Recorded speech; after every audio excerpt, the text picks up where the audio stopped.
อยู่ร่วมทางกับปักนะหักได้ถ่ายวิดีโอเหรอเดี๋ยวเราลองข้ามสะพานนะครับบูมรอกูด้วยดิ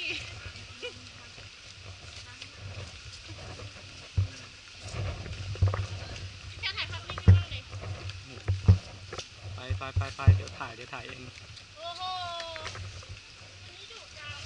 ในหนังมันจะมีผู้ชายหล่อๆ รีบไปนู่นคนถ่ายภาพนิ่งนู่นมิกนู่นที่ถ่ายวิดีโอครับ